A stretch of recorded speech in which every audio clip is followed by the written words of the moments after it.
Bismillahirrahmanirrahim. Assalamualaikum warahmatullahi wabarakatuh. Innal hamdalillah nahmaduhu wa nasta'inuhu wa nastaghfiruh wa na'udzu billahi min shururi anfusina wa min sayyiati a'malina. Man yahdihillahu fala mudilla lahu wa man yudlil fala hadiya lahu. Asyhadu an la ilaha illallah wahdahu la syarika lahu wa asyhadu anna Muhammadan abduhu wa rasuluh salawatullahi alaihi wa ala alihi wa sahbihi wa sallama tasliman mazida. Amma ba'd. Ayyuhal hadirun al-asatidah rahimani wa rahimakumullah. Alhamdulillah, senantiasa kita memuji Allah Subhanahu wa taala, mensyukuri segala nikmatnya, dan tak lupa kita banyak bersalawat atas Nabi kita Muhammad sallallahu alaihi wasallam sebagai bukti cinta kita kepadanya, karena memperbanyak bersalawat merupakan perintah dari Allah dan Rasulnya. Ayyuhal asatidah rahimani wa rahimakumullah.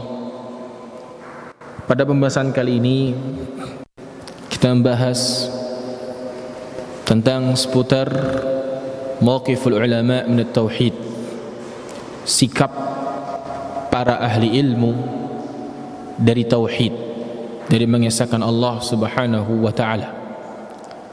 Perlu kita ketahui bahwa para ulama, kalau memang benar seorang itu dikatakan seorang ulama, karena notabene seorang ulama di zaman sekarang itu sudah mulai pudar. Banyak orang terlalu mudah mengatakan fulan ulama, fulan alim, padahal bukan bagian dari ulama. Dikatakan sebagai ulama pun tidak. Tapi begitu mudahnya sebagian kaum muslimin menjuluki fulan itu ulama. Kenapa demikian? Karena merajalelanya kebodohan, dan juga karena sudah banyak para ulama yang meninggal dunia, sehingga untuk mencapai syarat keulamaan seorang sudah banyak yang tak sampai. Atau sebagian orang pengen diulamakan. Mestinya ulama yang hakiki, mereka adalah para pewaris Nabi, dan para Nabi itu mereka yang utama adalah mengajak kepada tauhid, mengajak manusia untuk mengesahkan Allah Subhanahu wa taala. Itu tugas utama para nabi. Mestinya kalau para ulama itu mereka pewaris para nabi, maka mestinya sesuatu yang paling utama mereka serukan, mereka ajak manusia adalah apa yang diwariskan oleh para nabi, yaitu untuk mengesahkan Allah Subhanahu wa taala. Ini sebagaimana yang Allah Subhanahu wa taala sebutkan dalam surat An-Nahl, وَلَقَدْ بَعَثْنَا فِي كُلِّ أُمَّةٍ رَسُولًا أَنِ اعْبُدُوا اللَّهَ وَاجْتَنِبُوا الطَّاغُوتَ. Dan sungguh kami utus, kata Allah Ta'ala, pada setiap ummah. Setiap umat itu setiap generasi. Generasi yang termaksud adalah biasanya itu setiap 100 tahun sekali, atau di sebuah tempat. وَلَقَدْ بَعَثْنَا لِكُلِّ أُمَّةٍ fi kulli ummatin rasulan, seorang utusan. Utusan ini mengemban amanah, an i'budullaha wajtanibut taghut, untuk mereka mengajak manusia untuk hanya menyembah Allah semata dan menjauhi taghut. Apa itu taghut? Mereka adalah sesuatu atau sosok yang disembah selain Allah. Itulah taghut. Al-Imam Ibnul Qayyim rahimahullah ta'ala menjelaskan makna taghut adalah ma tajawaza bihil abdu haddahu min ma'budin au matbu'in au muta'. Segala sesuatu yang itu melampaui batas oleh seorang hamba dari ma'bud, sesembahan, matbu', sesuatu yang diikuti, au muta', atau yang ditaati, atau yang diataati. Di sini Allah Subhanahu wa taala memerintahkan rasulnya untuk mengajak manusia hanya menghambakan diri kepada Allah dan menjauhi segala bentuk praktek sesembahan selain Allah. Oleh karena itu wajib bagi para ulama atau mereka yang memiliki misi dakwah memulai dakwah mereka dengan apa yang dimulai oleh para rasul, yaitu menyeru manusia untuk mengesahkan Allah Subhanahu wa taala dalam segala ibadahnya, terlebih lagi dalam urusan doa. Rasulullah sallallahu alaihi wasallam bersabda, ad-du'a'u huwal ibadah. Doa itu adalah ibadah. Banyak praktek di mana seorang di sisi lain dia di masjid, ke masjid berdoa kepada Allah, di waktu lain dia juga mendatangi selain Allah meminta berdoa kepada mereka dengan alasan ini sebagai perantara, padahal menjadikan perantara yang tidak disyariatkan oleh Allah Ta'ala, apalagi menjadikan sebab atau sebuah tumpuan yang mutlak, maka yang termasuk perbuatan syirik. Dan kebanyakan kaum muslimin sekarang mereka terjatuh ke dalam syirik, berdoa kepada selain Allah, dan ini merupakan sebab utama dari ketidakbahagiaan hidup mereka. Mereka sengsara hidupnya. Kenapa? Karena dimulai dari berbuat syirik kepada Allah Ta'ala. Maka bagaimana sikap para ulama terhadap tauhid ini?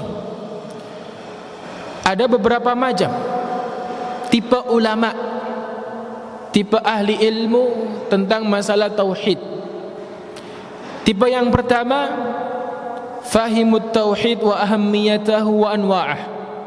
Tipe yang pertama ini tipe yang dia faham tentang masalah tauhid, faham tentang macam-macamnya, dan faham tentang pentingnya tauhid, dan mereka mengerti tentang syirik dan juga bagian-bagiannya. Faqamu biwajibihim wa bayyanu linnasi at-tauhid wa syirka wa hujjatahumul Qur'an Al-Karim wa sunnatus sahihah.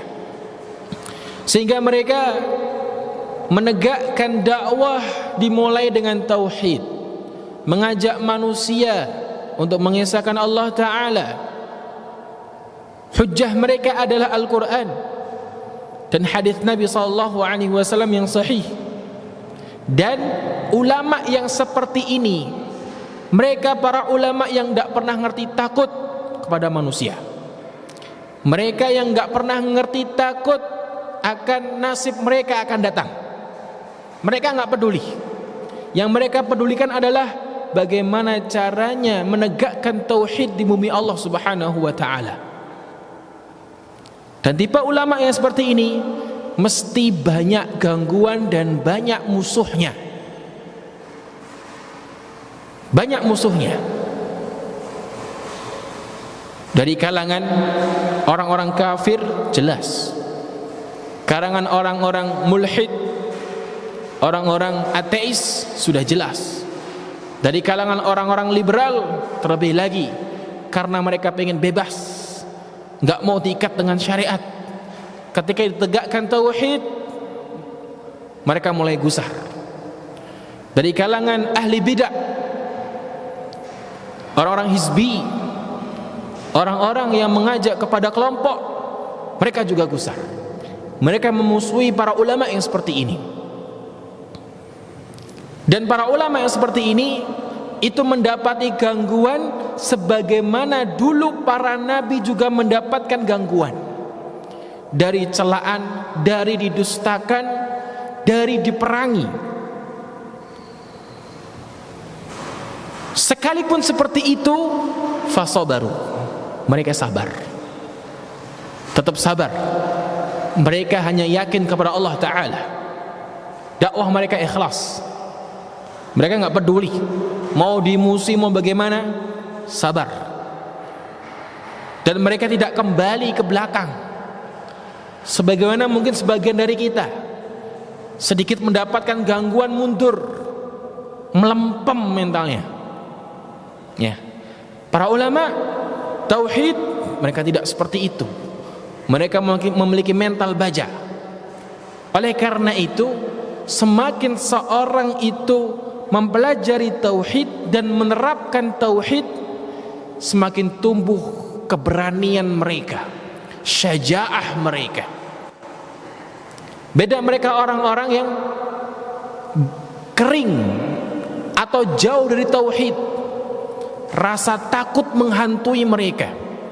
Dari rasa takut masa depan hidup mereka, nasib mereka gimana, rezeki mereka gimana. Itu mereka orang-orang yang lemah tauhidnya. Adapun orang-orang yang kuat tauhidnya, mereka yakin hanya Allah yang satu-satunya zat yang melindungi mereka. Maka dari itu syiar mereka apa? Sekalipun banyak gangguan yang mereka hadapi, syiar mereka wasbir ala ma yaqulun, sabarlah terhadap apa yang mereka katakan. Didustakan, dijuluki Wahabi, pendusta, pemecah belah umat, mereka tetap sabar. Wasbir ala ma yaqulun wahjurhum hajran jamila, tinggalkan mereka dengan meninggalkan yang indah, yang baik. Wa qadiman awsa Luqman al-Hakim waladah qailan, dan dulu sebelumnya lama Luqman berpesan kepada anaknya, di mana Allah berfirman, ya bunayya aqimis salata wa'mur bil ma'ruf wanha 'anil munkar wasbir 'ala ma asabak inna dzalika min azmil umur. Allah Subhanahu wa taala berfirman mengisahkan tentang nasihatnya Luqman kepada anaknya. Ini juga sebagai peringatan bagi para bapak. Ya, para bapak itu bukan sekedar hanya memperhatikan dari segi fisik anaknya, dari segi pendidikan dunianya, tapi lebih perhatian kepada tauhid akidah para anak-anak dan cucu-cucunya. Dan ini yang diajarkan oleh para nabi. Di antaranya juga Nabi Ibrahim alaihissalatu wassalam, di mana Nabi Ibrahim mengatakan wajunubni wa baniya an na'budal asnam, dan jauhkanlah diriku dan anak-anakku dari menyembah berhala. Karena seorang bapak itu mas'uliyahnya besar, tanggung jawabnya besar. Dia bertanggung jawab terhadap pendidikan istrinya dan juga anak-anaknya. Perhatian mereka dalam masalah akhirat, karena ini nanti akan dimintai pertanggungjawaban oleh Allah Subhanahu wa taala. Contohnya Luqman mengatakan kepada anaknya, ya bunayya, wahai anakku, aqimis shalah, tegakkan salat. Ini pesan seorang bapak yang soleh, itu perhatian dengan salat anaknya. Bapak yang nggak soleh, mau anaknya nggak sholat, mau belayang kemana, nggak peduli dia. Beda seorang bapak yang soleh, dia ngerti bagaimana anaknya nih dididik sejak dini. Tegakkan sholat. Dan itu juga diajarkan oleh Nabi SAW, bukan? Muru auladakum bis salati wahum fi sab'i sinin. Suruh anak-anak kalian untuk menegakkan sholat sedangkan mereka di umur 7 tahun. Sekalipun ini sabda Nabi SAW 7 tahun, setidaknya kita sebagai orang tua ngajari, membiasakan anak terbiasa ke masjid, terbiasa menegakkan sholat, terbiasa mengingatkan waktu sholat, diingatkan terus. Sekalipun orang tua itu kalau bahasa Jawanya jeleh ya, diingatkan terus, sehingga nanti anak sudah dewasa, sudah mapan ya, sudah mapan. Ini pesan orang-orang soleh terdahulu. Dan Nabi Muhammad SAW juga demikian. Muru auladakum bis-shalah wa hum fi sab'i sinin wadribuhum 'alaiha wa hum bil 'ashr. Dan pukul, tapi mukul bukan mukul yang bikin sakit atau bikin terluka. Ketika mereka sudah menginjak umur 10 tahun, tidak mau sholat, pukul. Tapi dengan pukulan yang mendidik, bukan pukul kayak pakai hawa nafsu ya, bukan, tapi pukulan yang mendidik. Wa farriqu bainal madaji, dan pisahkan antara tempat tidur mereka. Nah, ini pendidikan Rasulullah SAW sejak dini, bagaimana kita itu mengajarkan mereka nilai-nilai agama. Kata Luqman, ya bunayya aqimis shalah wa'mur bil ma'ruf. Perintahkan kepada yang baik, kepada kebajikan. Nah, ini juga pelajaran bagi kita sebagai orang tua, selalu mengingatkan anaknya, suruh kepada kebaikan, ajaklah kepada kebaikan, ajak temanmu untuk sholat, ajak temanmu untuk berbuat baik. Itu akan terekam oleh seorang anak nanti waktu gede. Mungkin di saat-saat anak-anak mereka nggak teringat, tapi nanti kalau sudah besar, dia akan ingat terus pesan orang tuanya. Terlebih lagi apabila orang tua itu meninggal, itu akan muncul sendirinya memori-memori zaman dulu, bagaimana bapak saya merintahkan ini, mendidik saya demikian, ngajak saya sholat. Maka jadilah orang tua yang baik, yang perhatian dengan agama anaknya. Wanha 'anil munkar, dan larang dari segala bentuk kemungkaran. Mungkar itu sifat maknanya lebih luas daripada maksiat ya. Kemungkaran itu ma'angkarahu syari' wa ma'angkarahu yakni al-awda' awil adat. Mungkar itu sesuatu yang diingkari oleh syariat dan diingkari oleh adat setempat. Jadi Islam itu tidak menafikan atau membuang semua adat, enggak. Selama adat itu sesuai sejalur dengan syariat Islam, maka tetap dibangun, didukung. Ya, ketika syariat itu mengingkari sebuah perbuatan dan adat juga mengingkari, itulah kemungkaran. Ya. Maka dari itu sejak dini orang tua itu, dari firman Allah Subhanahu wa taala ini, mendidik mereka, anak-anak kita. Toh kalaulah kita belum menjadi sebagai orang tua, kita punya anak didik santri, jangan himmah kita sebagai guru hanya transfer ilmu aja, transfer maklumat aja. Seakan-akan pondok itu hanya sekedar ngasih ilmu selesai. Bukan, pesantren bukan seperti itu karakternya. Pesantren itu mendidik karakter seorang santri, membiasakan yang baik, kedisiplinan, memberikan contoh yang baik. Itulah biar pesantren. Beda dengan sekolah. Sekolah luar ya hanya sekedar pendidikan aja, karakter nggak perlu diperhatikan. Ada pesantren, mestinya kita sebagai ustaz, sebagai ustadzah itu mendidik Santri-santri kita bagaimana mereka memiliki santri-santri yang berkarakter, karakter yang baik, kedisiplinan, kemandirian. Itulah pesantren. Ya, bukan sekedar seakan-akan sekarang itu pesantren hanya sekedar sekolah yang nginep. Tahu sekolah nginep? Ya. Sekolah kasih pelajaran, maklumat, nginep di situ, selesai cuma mendapatkan ini aja. Selembar kertas. Ilmunya nggak ada, akhlaknya nol. Ya, sebagian pesantren kita seperti itu. Tidak perhatian bagaimana mendidik karakter mereka, pembiasaan mereka. Bukti contoh banyak.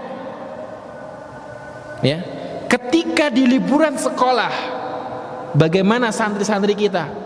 Sebagian malas datang ke masjid kalau pas iqomah. Beginikah ciri khas karakter anak santri? Ya, mestinya didisiplinkan. Seorang santri itu kalau bisa ke masjid sebelum azan.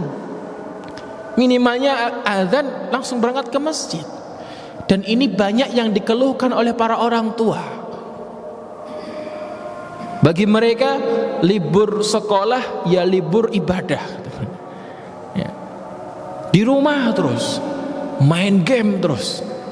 Nah, ini tidak mendidik. Ya, maka kita sebagai seorang pengasuh bagi anak-anak orang tua yang di luar sana, memberikan contoh yang baik, membiasakan kebiasaan yang baik. Wasbir ala ma asabak. Sebagai seorang pendidik, ini Luqman Al-Hakim berpesan kepada anaknya, kamu nanti bakal di saat-saat kamu mendidik, kamu merintahkan yang baik, yang ma'ruf, melarang yang mungkar, mesti akan mendapati halangan, imma celaan atau didustakan dengan fisik maupun dengan lisan. Isbir ala ma asabak, sabar. Ya, maka karakter seorang pendidik itu juga apa? Memiliki karakter penyabar, tidak mudah emosi. Terlebih lagi kalau kita di tengah-tengah masyarakat yang notabene-nya majemuk berbagai macam background. Kita harus pintar-pintar membaca watak mereka. Kalau adanya digibain, kemudian dijauhin, bahkan banyak ada orang yang menggiring, mengajak manusia untuk menjauh kita tidak perlu membalas. Kita cukup sabar dan terus kita berusaha mengajak mereka kepada kebaikan. Inna dzalika min azmil umur. Karena sesungguhnya itu merupakan perkara yang penting, yang sangat-sangat genting, yang sangat-sangat penting untuk diterapkan kepada kita semuanya sebagai seorang dai. Tipe para ulama yang kedua adalah minal ulama ahmalud da'wata ila tauhid alladhi huwa asasul Islam. Tipe ulama yang mana mereka menyepelekan dakwah kepada tauhid, menganggap remeh dakwah kepada tauhid, di mana tauhid inilah pondasi Islam. Mereka berdakwah tidak mementingkan kepada tauhid, tapi mereka pergi mendakwahi manusia untuk mengerjakan salat, hikmah, kemudian jihad fisabilillah, tanpa lebih dulu membenarkan akidah kaum muslimin. Dan ini bertentangan dengan cara dakwahnya para nabi, terutama Nabi Muhammad sallallahu alaihi wasallam. Kita insyaallah semuanya sudah khatam ya tentang sirah Nabi. Mungkin kita sudah membaca Nurul Yakin atau yang agak tebal sedikit ya, karya Syekh Mubarak Furi. Kalau ada tebal sedikit ya, banyak sekali ya, Sirah Nabawiyah Sahihah. Nah, coba kita perhatikan dalam sejarah Nabi sallallahu alaihi wasallam. Jadi kalau kita membaca sejarah itu jangan cuma sekedar membaca menikmati ceritanya aja, tapi kita ambil petik pelajaran. Misal dari pelajaran pendidikan, misal dari pelajaran dakwah, dari pelajaran bagaimana tentang kehidupan, kita mesti harusnya mengambil pelajaran dari sejarah-sejarah zaman dahulu. Jangan cuman sekedar kita membaca cerita-cerita saja. Sirah Nabawiyah sallallahu alaihi wasallam, sisi kehidupan beliau. Coba kita ambil dakwah beliau. Beliau memulai dakwah 13 tahun berdakwah membenarkan akidah orang-orang Quraisy. Kemudian ketika hijrah tetap masih mendakwahkan tauhid dan juga ditambah dengan mengajarkan hukum-hukum syariat yang lainnya. Betapa Rasulullah mementingkan dakwah tauhid, membenarkan, meluruskan akidah manusia sebelum membangun di atasnya syariat-syariat yang lainnya. Ulama yang seperti ini, mereka meremehkan masalah tauhid seakan-akan tidak mendengar firman Allah Subhanahu wa taala, walau asyraku la habita anhum ma kanu ya'malun. Dalam surah Al-An'am, kalau seandainya mereka berbuat syirik kepada Allah, sungguh akan hilang, berterbangan apa yang telah mereka lakukan, sia-sia. Ribuan rakaat mereka sholat, tapi kalau masih berbuat syirik, tidak diterima oleh Allah Subhanahu wa taala salat mereka. Walau qadimut tauhid.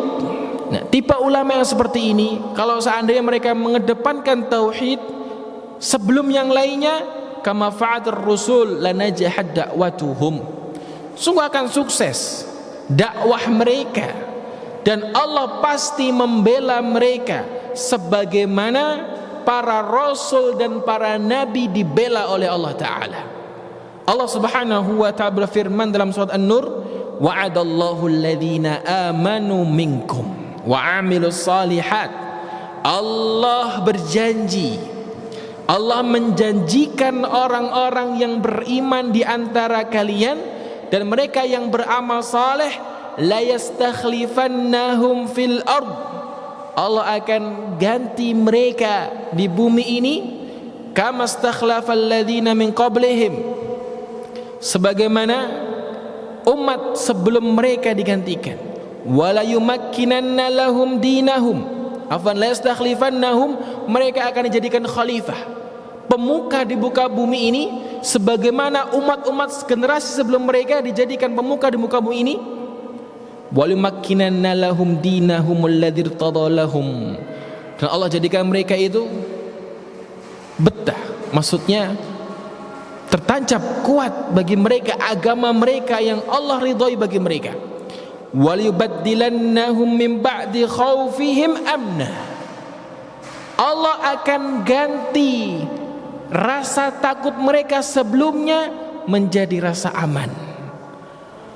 Ya'budunani la yusyrikuna bi syai'a, mereka menyembahku, tidak menyekutukanku sama sekali.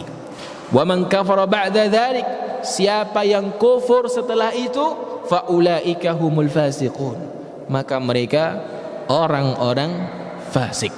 Ya. Fasyartul asasi lin nasri huwa tauhid, maka syarat asas, dasar, pondasi yang utama dalam agama ini adalah tauhid, mengesahkan Allah Subhanahu wa taala. Ya. Kalau pendidikan kita mau berhasil, maka tentunya kita utamakan masalah akidah, masalah tauhid, mencetak generasi masa depan kita. Ya. Ini yang diharapkan Rasulullah sallallahu alaihi wasallam. Baik. Kemudian cukup sampai di sini dahulu untuk pembahasan kita, insyaallah akan kita lanjutkan di pertemuan berikutnya. Kurang lebihnya saya mohon maaf yang sebesar-besarnya. Billahi taufiq wal hidayah. Subhanakallahumma bihamdika asyhadu an la ilaha illa anta astaghfiruka wa atubu ilaik. Wassalamualaikum warahmatullahi wabarakatuh.